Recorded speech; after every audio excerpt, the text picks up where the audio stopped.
My daughter stood on my porch, staring at me like I was a ghost. "Mom, you're not using oxygen. Your hair has color.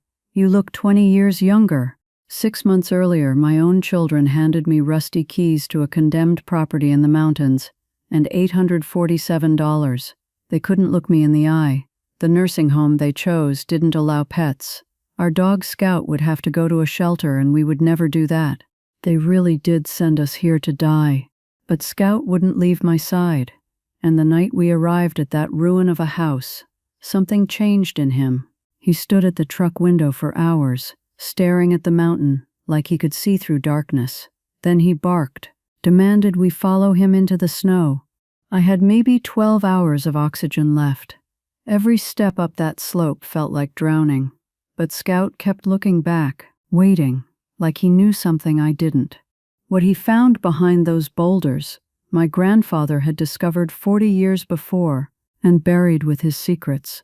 Before we continue, please leave a comment telling us where you're watching from and subscribe to Never Too Old channel. We're creating a community of incredible people who know that our best chapters can happen at any age. Now, back to the story.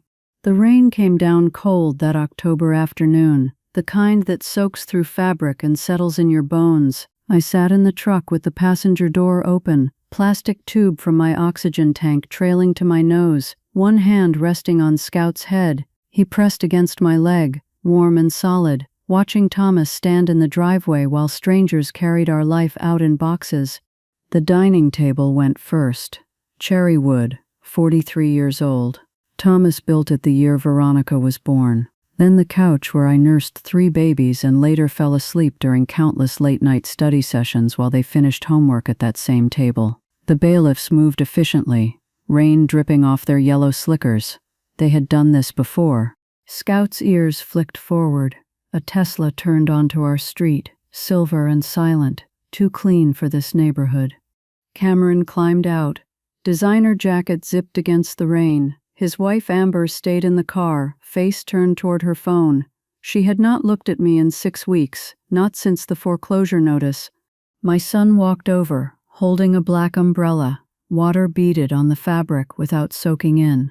I kept my hand on Scout. The oxygen hissed softly. "You can't keep living beyond your means," Cameron said. He glanced at Thomas, then back at me. "We talked about this." Thomas crossed his arms. Water dripped from his coat onto the driveway, spreading in dark circles. Cameron pulled a manila envelope from his jacket. Inside, glossy brochures. Pine Hills Senior Living, Assisted Care, Medication Management. The photos showed elderly people playing cards in a bright room with fake plants. "The staff is excellent," Cameron said. "They have full medical support. You need that, Mom. Your lungs, the oxygen." He paused. "They don't allow pets, you understand." Scout's body went tense under my palm. "We took a second mortgage for your MBA, I said. My voice came out flat. The oxygen made it hard to project, but I did not need volume. "Stanford, you said it would change your life." "It did, and I'm grateful." We sold my family's land for Veronica's law school, the land my grandmother left me. 80 acres in Oregon that had been in my family since 1923. All of it, so she would not have debt. Cameron shifted his weight. Rain tapped against his umbrella. We drained our retirement account to bail Marcus out when his startup failed. I watched my son's face. He looked tired, successful, but tired. $60,000. Every penny we saved. "I know you made sacrifices." 45 years, Cameron, and you will not let us keep our dog." A second car pulled up. Veronica, in her black Audi. She wore heels and carried a leather briefcase. My daughter, the attorney, whose education cost my inheritance.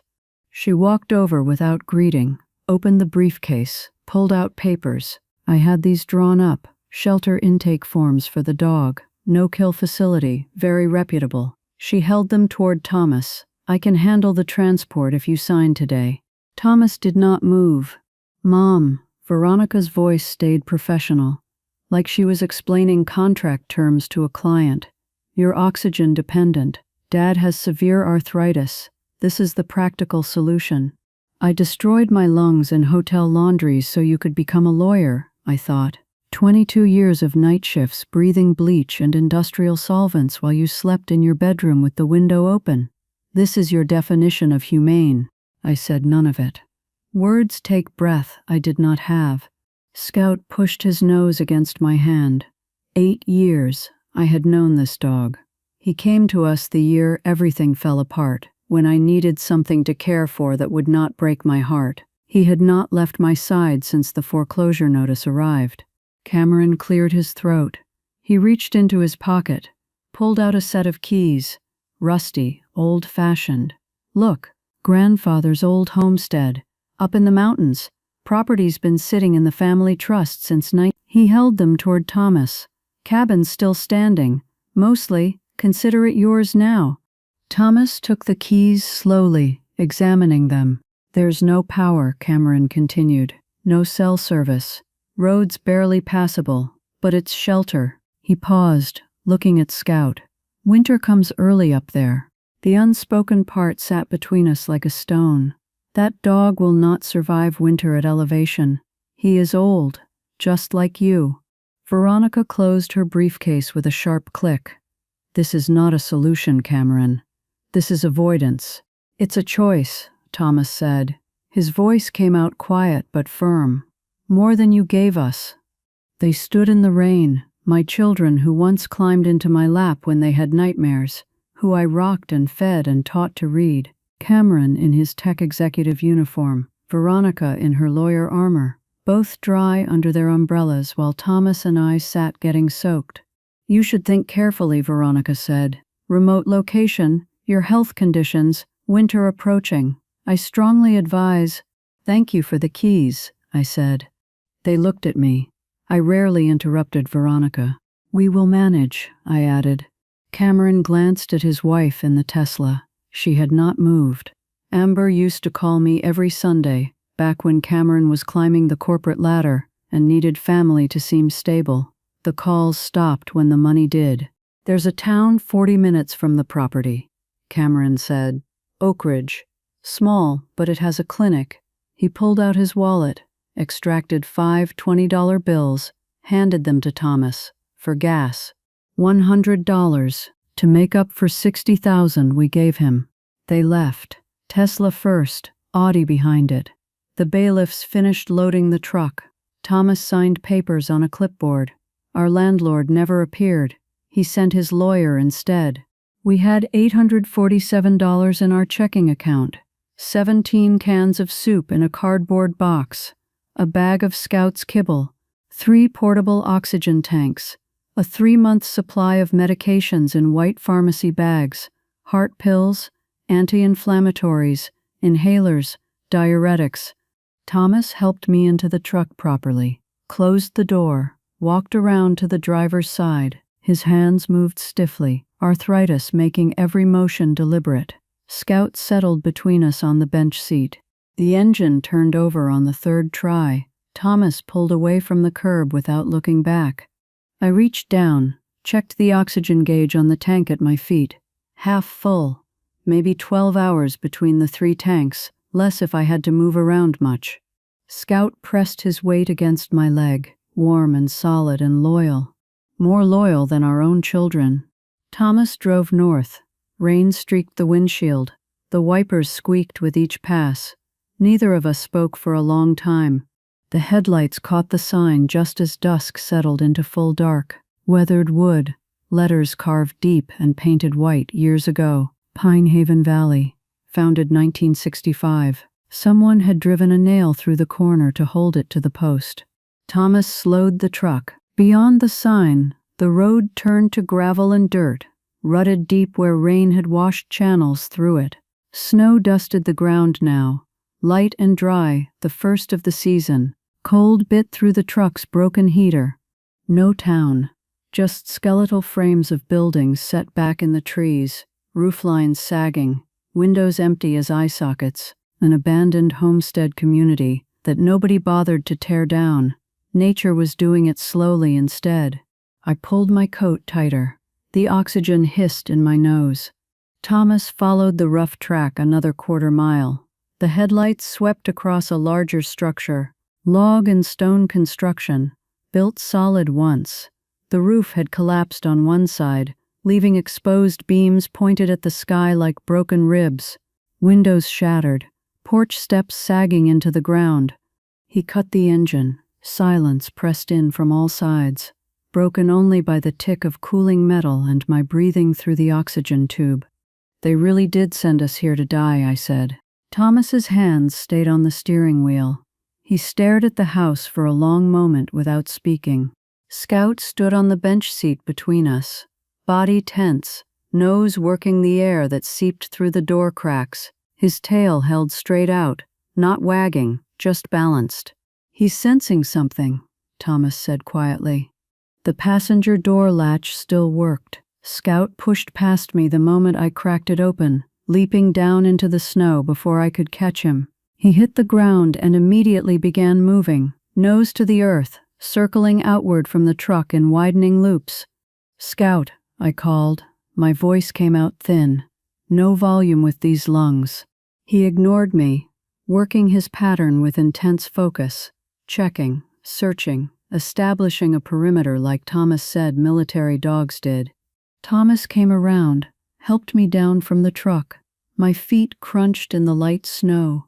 Cold air hit my lungs and I gasped, doubling over. The oxygen hissed faster as I tried to pull in enough air. "Easy," Thomas said, steadying me. "Elevation. We're higher than home." I nodded, unable to speak. Each breath felt like dragging air through wet fabric. Scout completed his circuit, sat at the base of the porch steps, and looked at us. All clear, or as clear as this place was going to be. Thomas grabbed the flashlight from under the seat. We climbed the porch steps one at a time, testing each board before putting weight on it. The front door hung crooked on one hinge. Inside, the flashlight beam cut through darkness. Snow had drifted through the collapsed roof section, piling in one corner of what used to be a living room. Animal droppings scattered across the floor. Raccoons, maybe mice. The walls showed water damage, dark stains spreading down from where rain had gotten in. A wood stove sat in the center of the room, pipe disconnected and lying on its side. Thomas moved the flashlight slowly across the space. Every corner revealed more damage, more work, more impossibility. His shoulders dropped. He lowered the flashlight and just stood there in the dark. "Elena," his voice came out rough. "I failed you." I moved closer, though moving took effort at this elevation. 40 years I've been fixing things," he continued. "Built houses, rebuilt engines. But this," he gestured at the collapsed roof, the broken stove, the snow inside what should be shelter. Maybe they were right. Maybe bringing Scout here was cruel. I took his hand.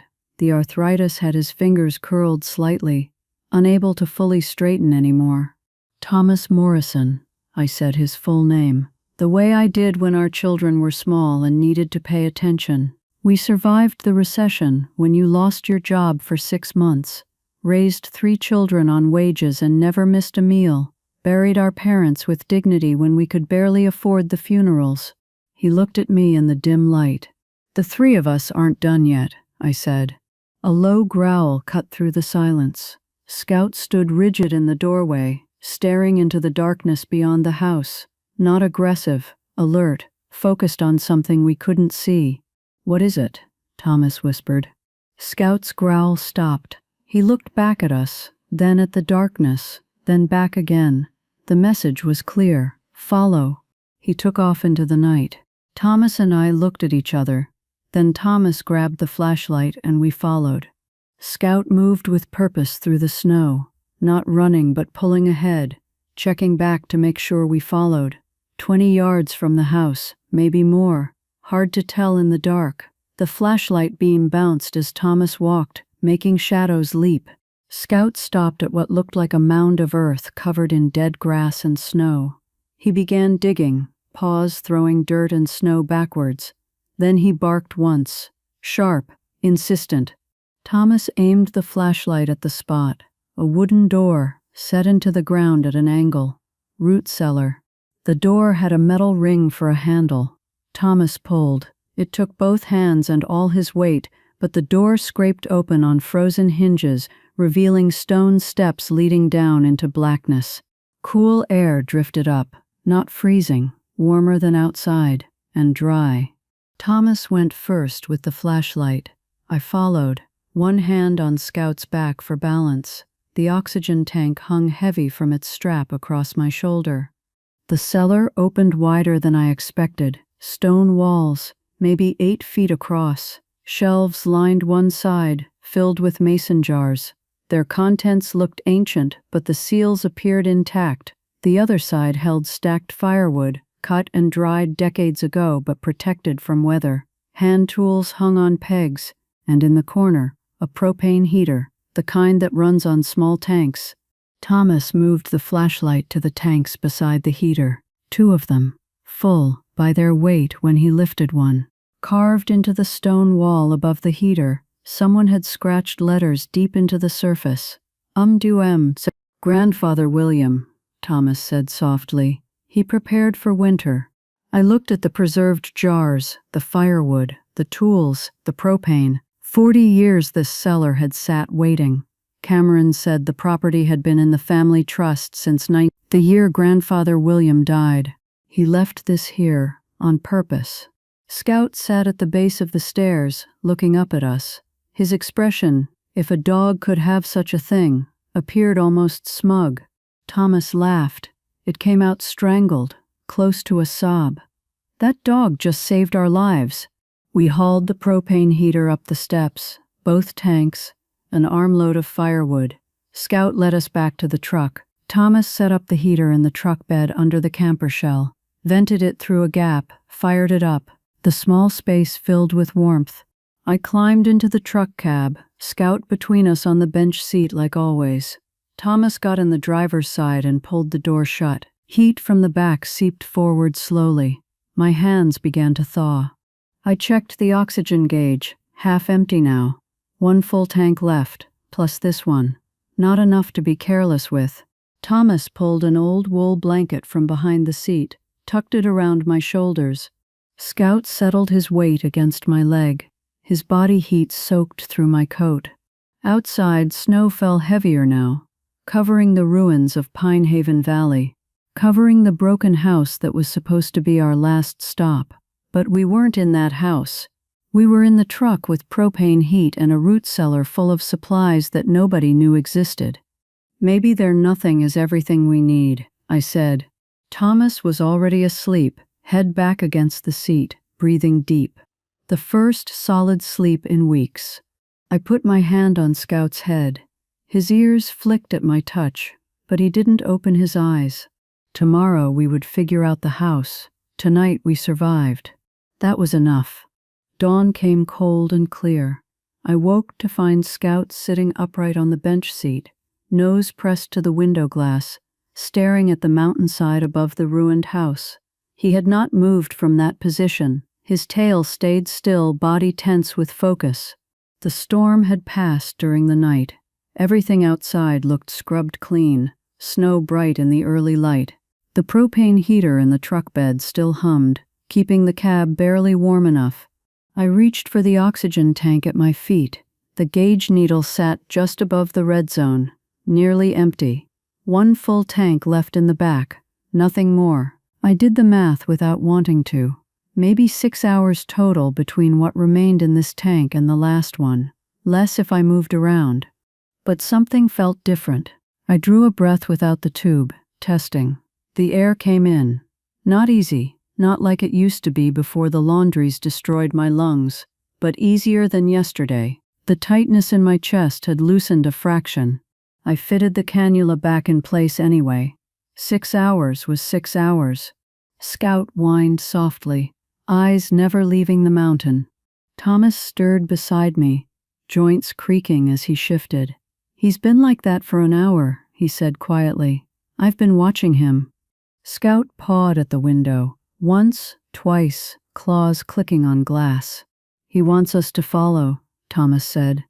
I looked at the gauge again, at the mountain, at Scout's unwavering focus on something I could not see. We should conserve oxygen, I said. Stay put. Figure out the house. Scout turned his head, looked directly at me, then back at the mountain. The message was clear. This matters more. I opened the truck door. The cold hit hard and immediate. I gasped, felt my lungs seize, then slowly release. Scout leaped down into the snow before I could catch him. But he did not run ahead. He planted himself beside the truck, waiting, watching me with those amber eyes. I'm coming, I told him. Thomas helped me down. My legs shook from more than cold. Altitude and lack of oxygen made everything harder. The tank hung heavy across my shoulder, tube trailing to my nose. Scout moved forward 10 feet, stopped, looked back. We followed. He led us away from the house, up the slope into the trees. The grade was not steep, but every step took effort. My breath came in short pulls despite the oxygen. Thomas stayed close, one hand ready to steady me. Scout moved ahead in careful increments, always checking, always waiting. 5 minutes in, I had to stop. Leaned against a pine trunk, gasping. The hiss of oxygen seemed loud in the quiet forest. Scout sat in the snow, patient. This is foolish, I said between breaths. I'm running out. Scout stood, took 3 steps forward, sat again, waited. I pushed off the tree. We climbed for what felt like an hour, but was probably 15 minutes. Every few yards I stopped, lungs screaming, legs trembling. Thomas said nothing, just stayed beside me, his arthritic hands ready to catch me if I fell. The oxygen gauge needle dropped into the red zone. Scout suddenly barked, sharp and urgent. He disappeared behind a cluster of large boulders ahead. Thomas and I looked at each other. I nodded. We kept climbing. We rounded the boulders and stopped. A pool of water, maybe 30 feet across, perfectly circular. Steam rose from the surface in steady wisps that caught the morning light. The water was crystal clear, so clear I could see every stone on the bottom. The air above it shimmered with heat. Hot spring, I said. The words came out breathy, weak, geothermal, mineral-rich. Scout stood at the water's edge, digging frantically in the earth beside a flat stone. Dirt and snow flew backwards between his legs. Thomas knelt beside him. Scout's digging had exposed the corner of something metal. Thomas pulled. A box emerged, maybe 10 inches square, made of steel. Rust had eaten at the edges, but the lid still fit tight. The top was engraved. W. M. Morrison, 19. Thomas worked the lid open. Inside, wrapped in oilcloth, a leather journal, geological survey maps, edges yellowed, letters in careful handwriting, and a photograph. I took the photo with shaking hands. A man, maybe 40 years old, lean and weathered, kneeling beside this same pool. Beside him sat a border collie with distinctive markings, black and white and tan. The dog looked remarkably like Scout, almost identical. I turned the photo over. Someone had written on the back in pencil, "God's pharmacy heals what medicine cannot. Sage found it first, like dogs always do. WM9. Sage, Grandfather William's dog." Scout sat beside me, watching, waiting for me to understand. I looked at the steaming water, at Scout, at the photo of his ancestor beside this same spring 4 decades ago. My chest hurt. The oxygen was not enough. I sat down heavily on the flat stone, pulled the cannula from my nose, and without thinking about it, without planning, I unlaced my shoes and peeled off my socks. The water was hot but not scalding. I lowered my feet in slowly. Heat radiated up my calves into my knees. The mineral smell was strong, slightly sulfurous, but not unpleasant. Something changed. The band around my chest loosened, not suddenly, not like a miracle in a story, but like ice melting in spring. Gradual but undeniable. I drew a breath, then another, deeper this time. The air filled spaces that had been closed for years. "Thomas," I said. My voice came out stronger. "Put your hands in." He knelt, submerged his arthritic hands to the wrists. His eyes widened. "It feels like it's reaching inside me," I said, loosening things that have been locked tight for years. We stayed there while the sun climbed higher. Scout lay beside the pool, head on his paws, eyes half closed, content. His job was done. The walk back down should have been harder. I had been climbing for nearly an hour on depleted oxygen, but my legs felt steadier. My breathing came easier, deeper, more rhythmic. Halfway down, I removed the cannula completely, hooked it over the tank strap. I could breathe. Not perfectly, not like before the laundries, but better than I had in 5 years. Thomas flexed his hands as we walked, opening and closing his fingers. The movement looked smoother, less painful. Back at the truck, Thomas fired up the propane stove he had salvaged from the cellar. We ate cold soup from cans and stale crackers. Neither of us spoke much. Words felt inadequate. That night, after dark, I sat in the truck cab with the journal by flashlight while Thomas slept. Scout lay across both our feet, warm weight anchoring us. The journal entries were brief, dated across several years. Grandfather William had been a surveyor, methodical and precise. He documented everything. One entry, dated July 1985, read, 4 springs total on this property, each one different.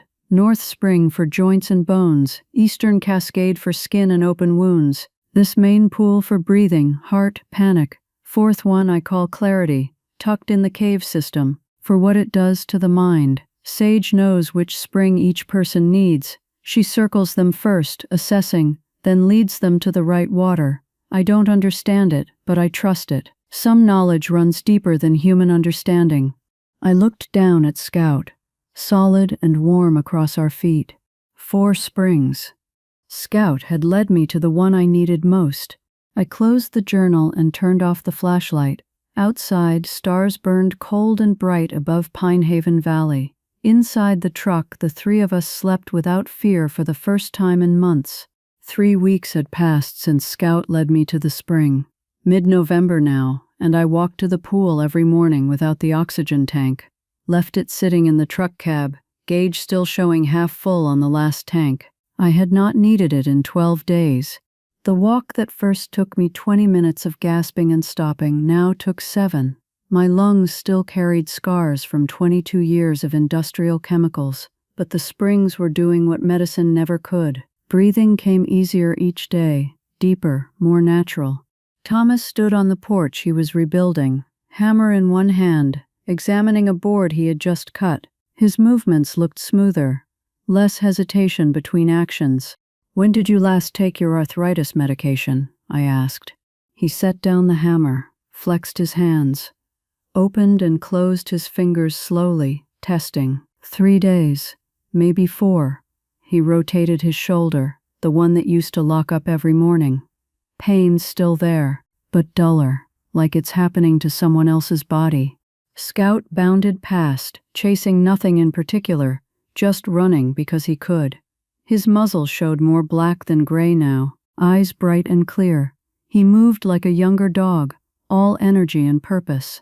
Over those 3 weeks, Scout had led us to the other springs Grandfather's journal described. North Spring, tucked in a clearing ringed by old-growth pines. Water slightly cooler than the main pool, different mineral content.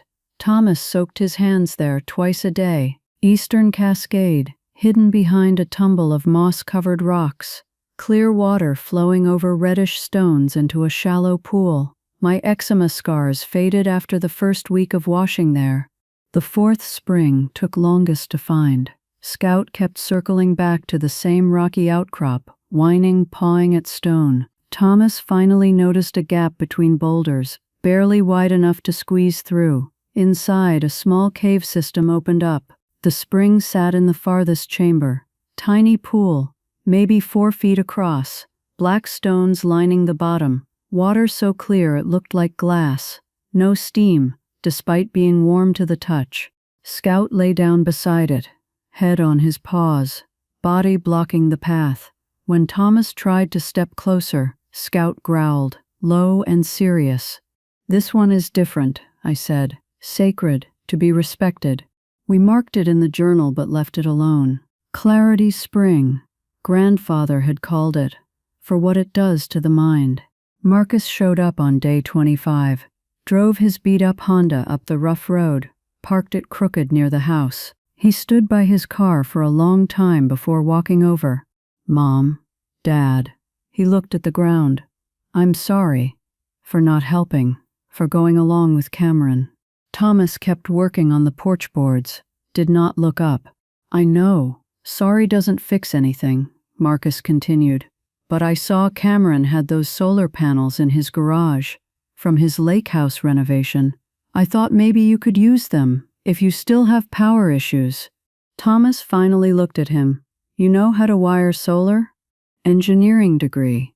Before I dropped out, Marcus gave a weak smile. "I remember some things." They worked together for 3 days. Marcus staying in town, driving up each morning, leaving before dark. Barely spoke except about voltage and circuits. But he wired the system properly, ran cables, mounted panels on the section of roof Thomas had repaired. When it was done, we had electricity, lights, a way to charge tools. Marcus left on the 3rd evening. Quick hug, awkward, and he was gone. Thomas watched his taillights disappear down the mountain. Scout, meanwhile, had become our supply chain. He would disappear for hours, then bark until we followed. Led us to a lumber cache hidden under rotting tarps behind a collapsed outbuilding. Intact windows stacked in the old barn, glass somehow unbroken after 40 years. Copper piping in the cellar we had missed the first time. Everything we needed, Scout found. "He knows this property better than we do," Thomas said one afternoon, watching Scout dig up a toolbox of vintage wrenches. "Or he's reading Grandfather's mind from beyond the grave." I preferred to think Scout was simply remarkable, easier to accept than ghosts. My body continued healing. The swelling in my ankles disappeared completely. I could make fists without pain shooting through my knuckles. The skin lesions on my hands from chemical burns faded to faint pink marks. Thomas rebuilt the house piece by piece. Salvaged windows went in, sealed tight. New roof sections covered the collapsed areas. The porch became solid again. No more testing boards before stepping. We built simple terraces around each spring using stones Scout helped us find. Walking paths between them. Small changing shelters from old lumber. I started a garden using runoff from the springs for irrigation. Seeds I found in the cellar, stored in glass jars, decades old. Half of them sprouted anyway. The mineral-rich water made things grow faster, stronger. Lettuce in November. Carrots thick as my wrist after 2 weeks. One morning, digging through Grandfather's papers in the cellar, I found a legal document. Family trust paperwork. The property had been held in trust since 1985, transferring to any family member in need upon request to trustee. The trustee signature line showed Cameron's name, dated 5 years ago. I carried it up to show Thomas. He read it twice, jaw tight. "Cameron knew," I said. "He's been executor this whole time. Could have helped us years ago, before the foreclosure, before we lost everything." Thomas folded the paper carefully, put it in his shirt pocket, said nothing, but his hands shook slightly, not from arthritis. Money stayed tight. We had maybe 300 left of the original 847. Thomas started taking carpentry jobs in Oak Ridge, the town 40 minutes down the mountain. Small jobs, repairs, deck building. He traded work for supplies more often than cash. I sold vegetables at the farmer's market on Saturdays. Lettuce, carrots, herbs that grew impossibly fast. People paid well for organic produce in November. We were not rich, but we were not starving. Surviving. One day at a time. The first stranger appeared on day 34, a woman, maybe 50, driving a pickup truck with farming equipment logos. She parked near the house, climbed out slowly, one hand pressed to her temple. Scout's ears went forward. He trotted over, began his circling assessment. Around her once, twice, 3 times. Nose working, reading something I could not see. Then he sat, looked at me, looked toward the path leading to the main pool. The woman watched him, confused. "I'm Claire Torres," she said. "I farm about 15 miles from here. Jacob, my husband, He heard from someone who heard from someone that there might be healing springs up here. She winced. I've had migraines for 30 years. Doctors can't do anything more. I know it sounds crazy, but I'm desperate. Scout stood, walked 3 steps toward the path, stopped, looked back at her. Follow him, I said. 20 minutes later, Claire sat at the edge of the main pool with her feet in the water, crying. Not from pain, from relief. 30 years, she whispered. First time in 30 years the pressure's gone. She looked at me. What is this place? I sat down beside her. Scout settled between us, content. We're still figuring that out, I said. That night, I wrote in grandfather's journal by lamplight. Electric light now, thanks to Marcus. Scout asleep across mine and Thomas's feet. The house weather-tight and warm.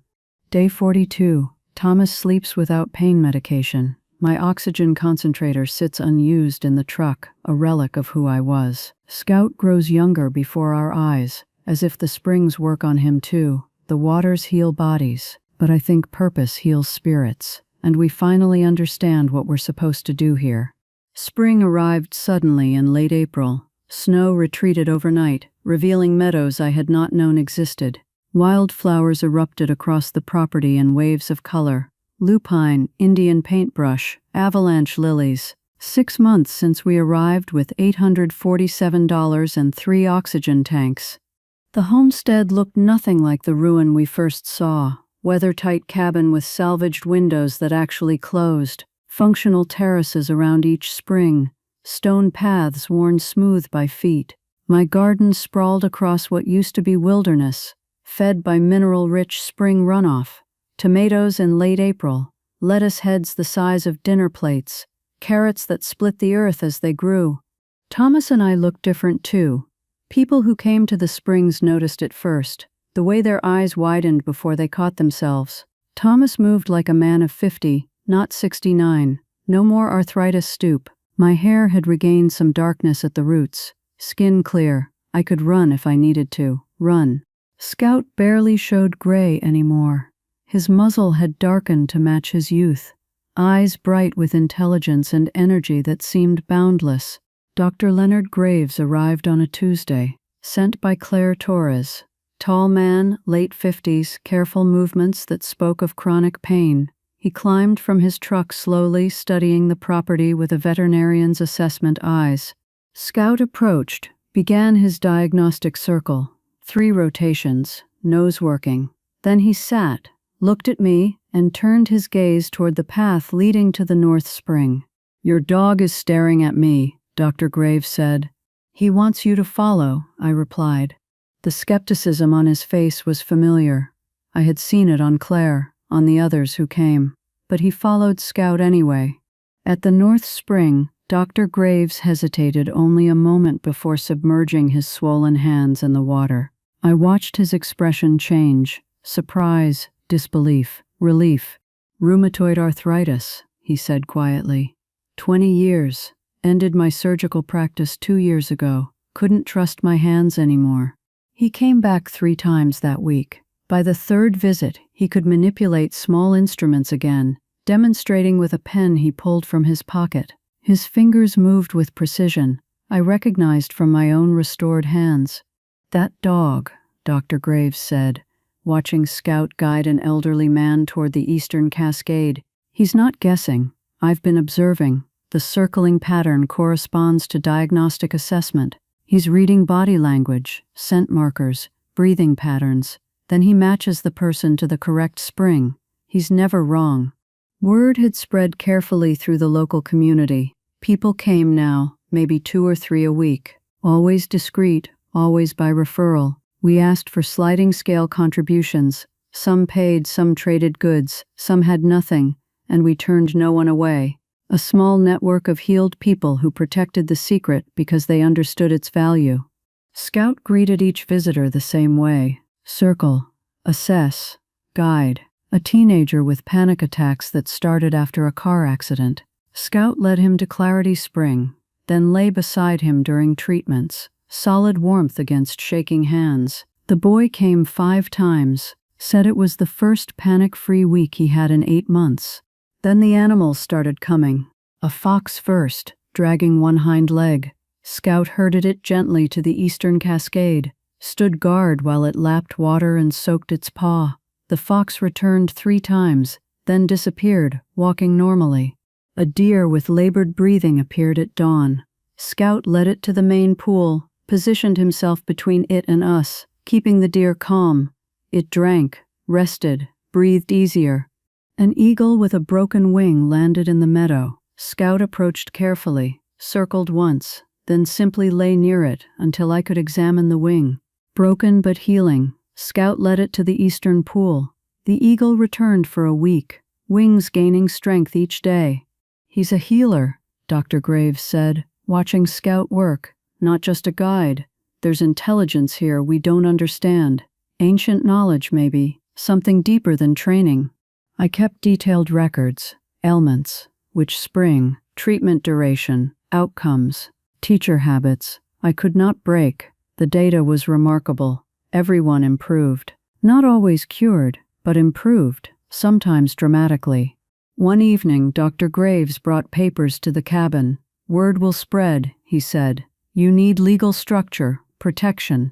A local attorney named Brennan had been one of Scout's visitors. Chronic back pain that melted away at the North Spring. He helped us establish an informal land trust at no charge. Elena Morrison, Thomas Morrison, Leonard Graves as trustees. The springs protected, the property secured. "Proper nonprofit paperwork will take months," Brennan explained, "but core protections are in place. No one can develop this land. No one can take the springs." That night, Scout did something strange. He sat at the edge of the porch, staring into the dark forest for hours. Ears forward, body alert. I heard distant barking, faint and far away. Scout whined softly, an unusual sound from him. "What is it?" I asked. He looked at me, then back at the forest. Whatever he sensed, he was not ready to show me yet. I sat on the porch steps with my sketchbook, drawing the wild flowers that had transformed the meadow. Thomas worked by lamplight inside, planning an expansion to handle more visitors safely. Dr. Graves had gone home, promising to return with better documentation tools. Our children saw us as burdens to discard, broken things to warehouse until we died quietly. Now strangers drove hours up rough mountain roads to receive what we offered. Scout had chosen this path, led us here step by step. We were just learning to follow. The stars came out bright and cold. Scout finally left his post, settled beside me on the steps. I put my hand on his head, felt the vitality humming under his fur. "What's out there?" I asked him. He closed his eyes, content to wait. Scout stopped mid-step on the path to the North Spring, head swiveling toward the access road. His body went rigid, ears forward, low growl building in his chest. I had never heard him growl at approaching visitors before. "Someone's coming," Thomas said from the porch. He set down his hammer. The Tesla appeared first, silver paint streaked with mud, navigating the rough road like it was personally offended by dirt. Cameron climbed out in athletic wear that probably cost more than our monthly food budget. He stood beside the car, staring at the property, at the rebuilt house, at Thomas and me.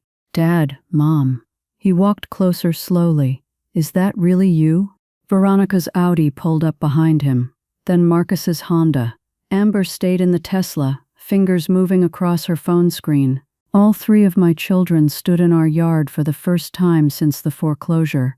Scout positioned himself between them and us, growling continuously now, hackles raised. "Scout, quiet," I said. He stopped growling but did not move, did not relax. Veronica climbed the porch steps, studying my face like I was evidence in a case. "Mom, you're not using oxygen. Your hair has color again. You look 20 years younger." "Mountain air agrees with us," I said. Thomas crossed his arms. "Why are you here?" Cameron glanced at his siblings, then back at us. "We've been hearing stories, miraculous healing springs, elderly couple running some kind of sanctuary, remarkable therapy dog." He looked at Scout, sounded familiar. Word spreading, Veronica added. People talking in Oak Ridge. Online forums about alternative healing. Amber finally emerged from the Tesla, phone in hand. Scouts already getting mentioned on social media. Healing dog in the mountains. It's very on brand right now.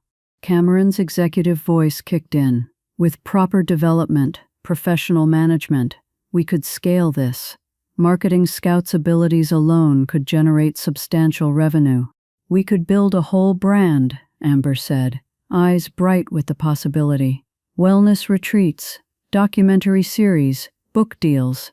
Something cold settled in my stomach, the same cold I felt watching bailiffs carry away our furniture. Where were you when I couldn't breathe? My voice came out quiet, controlled. When we had $847 and nowhere to go? When we thought we'd lose Scout? Cameron opened his mouth, closed it. Thomas reached into his jacket pocket, pulled out folded papers. Property's been transferred to a land trust. Elena, myself, and Dr. Leonard Graves as trustees, all mineral and water rights protected in perpetuity. Dr. Graves appeared from the path leading to the main pool, probably heard the cars. He climbed the porch steps, stood beside Thomas. Medical authority in worn jeans and a flannel shirt. Trust structure is legally sound. The springs are protected. You had time to arrange all this but couldn't call us? Cameron asked. You gave us keys to property you controlled for years, I said. You never called either, not until you heard something valuable here. The silence stretched. Marcus looked at the ground. Veronica's jaw tightened. Cameron's executive confidence cracked slightly. Dr. Graves cleared his throat. Perhaps you should experience the springs before discussing business. Scout, what do you think? Scout's ears flicked. He looked at Dr. Graves, then at the children. After a long moment, he approached Marcus, began his diagnostic circle. Slow, thorough. Marcus stood still, watching the dog with something like wonder. Scout finished his assessment, then walked directly toward the path leading to Clarity Spring. Looked back at Marcus once. How does he know? Marcus whispered. Follow him, I said. Scout returned, circled Veronica next. She tried to hide her wince as she shifted weight, but I saw it, the same pain I used to carry in my joints. Scout led her toward the North Spring without hesitation. Then Scout approached Cameron, sat down 3 feet away, stared, body language clear, judgment reserved. Scout's waiting, I said. Waiting to see if you're here for healing or profit. Cameron stared back at the dog. Neither moved. Scout suddenly whirled, barking sharp and urgent at the ridgeline above the property. His whole body tensed, focused on something beyond what we could see. The air felt heavier, pressure building. Dr. Graves looked at the sky. He's sensing weather, significant storm system coming. How soon? Thomas asked. With that reaction, Dr. Graves studied Scout, who continued barking at the mountains. Hours, maybe less. The wind picked up. Clouds I had not noticed before moved in fast, dark and low. Cameron looked at his Tesla, at the rough road he had barely navigated on the way up. We should leave, get ahead of it. You won't make it, Thomas said flatly. Storm hits that road, you'll be trapped halfway down, or worse. Then what do you suggest? Veronica asked, lawyer voice kicking in. I looked at Thomas, at Dr. Graves, at my 3 children who had abandoned us 6 months ago and now stood on our porch because they smelled opportunity. You stay, I said. Storm it out here, with us. Mom, Cameron started. The 3 of you together, with us, for the first time since you put us in that truck. I met each of their eyes. Scout will protect you, same as he protects everyone who comes here, because that's what he does, even if you don't deserve it. Thunder rolled down from the mountains. Scout stopped barking, came to sit beside me, pressed against my leg. The storm was coming, and my children were about to learn what it meant to survive. The storm hit 2 hours after sunset. Rain came down in sheets, lightning turning night to day in strobing flashes. Wind howled through the trees like something alive and angry. We huddled in the cabin Thomas had rebuilt. Weathertight. Thank everything. Cameron and Amber took the bedroom. Veronica and Marcus spread sleeping bags in the loft. Dr. Graves made a bed on the couch. Thomas and I stayed in our room with Scout between us. Scout would not settle. He moved from window to window, nose pressed to glass, body tense. He's monitoring, Thomas whispered. Midnight. Scout bolted upright, pawing at the door, barking so hard his whole body shook. Thomas grabbed his jacket. I followed. So did Marcus, still half asleep. Outside was chaos, rain like needles. Scout took off toward the solar array, running flat out. Thomas and Marcus chased him with flashlights bouncing. I saw it when lightning flashed. Water cascading down the mountain. A wall of mud and debris heading straight for the panels. Thomas and Marcus reached the array seconds before the flood hit. Disconnected cables. Hauled panels to higher ground. Scout barked directions, somehow knowing which equipment mattered most. They made it back soaked and shaking. But the power stayed on. Scout did not stop, immediately alert to the next threat, barking at the garden. Marcus went without being asked.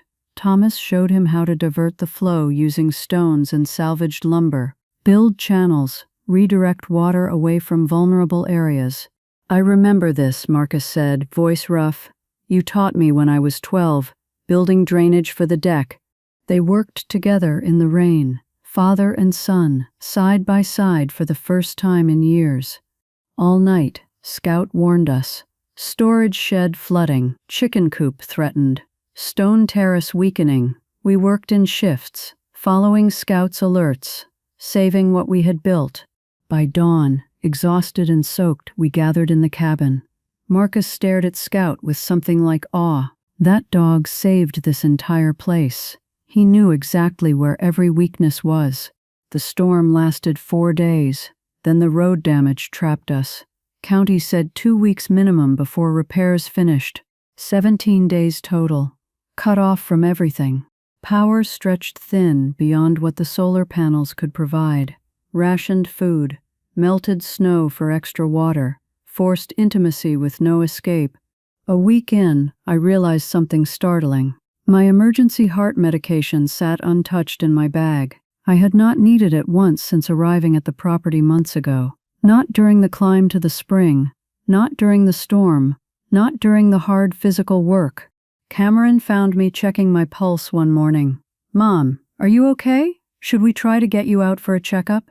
Scout appeared at my side, walked to the container of breath spring water we kept in the kitchen, sat beside it, looked at me with those knowing eyes. Dr. Graves pulled out his portable equipment. Let me check your vitals. He monitored blood pressure, pulse, listened to my heart. Remarkable. Better readings than your medical chart from 6 months ago showed, even with medication. The springs, I said simply. I'm documenting everything, Dr. Graves said. This needs proper medical study, but I can't argue with what I'm seeing. Cameron watched every reading, his executive certainty about what was impossible, crumbling piece by piece. The storm forced us together in ways months of visits never could. Marcus worked with Thomas every day, repairing storm damage, rebuilding what washed away. His hands remembered skills I thought he had forgotten. He stayed present, focused, sober in a way that felt solid, not fragile. Veronica discovered she had an eye for stonework, spent hours restoring the terrace, finding patterns in the stones, creating something beautiful from debris. Cameron struggled most. No cell service, no control, no way to manage or fix or optimize. Primitive conditions stripped away his executive armor, left him pacing and anxious. One night, Marcus found me on the porch. Rain had finally stopped. 5 years sober, he said, but I've been barely holding on, white-knuckling it every day. He looked toward the path leading to Clarity Spring. That water is the first time I've felt actually peaceful, not just not drinking, actually at peace. Scout brought us lost hikers twice, both times appearing at the door with strangers in tow, hypothermic and disoriented. We fed them, warmed them, sent them on their way when roads cleared. Day 12, Scout finally approached Cameron, circled him once, led him to the main pool. Cameron came back an hour later, face pale. Found me in the kitchen. Irregular heartbeat, chest pain. Cardiologist has been concerned for months. His voice cracked. I came here thinking I could help you. Control something. I'm terrified of dying and losing control of everything. So you tried to control us instead, I said. He nodded, could not look at me. The springs don't respond to control, I told him. They respond to need. Scout knows the difference. Day 17, we heard engines. County rescue trucks navigating the repaired road. 2 workers climbed out, expecting to find disaster. Found instead a thriving household. Healthy people working together. Gardens already being replanted. Solar power running efficiently. You folks did better than town did, one rescuer said, shaking his head. Half of Oak Ridge lost power for 10 days. You seem fine. I looked at Thomas, at Scout sitting between us, at our 3 children who had been forced to remember how to be family. We are, I said. We're fine. 2 weeks after the storm cleared, we gathered on the rebuilt porch. Late May sunshine, warm after weeks of rain. Cameron stood at the railing, looking out over the property like he was seeing it for the first time. I've been thinking about this place, he said, not as a business opportunity, as a sanctuary, a real sanctuary. He turned to face us. The executive armor was gone, just my son, tired and humbled. You created this. You understand its soul. We provide support, logistics, protection, but the heart remains yours. Scout approached him slowly, began his diagnostic circle, extended, thorough, searching.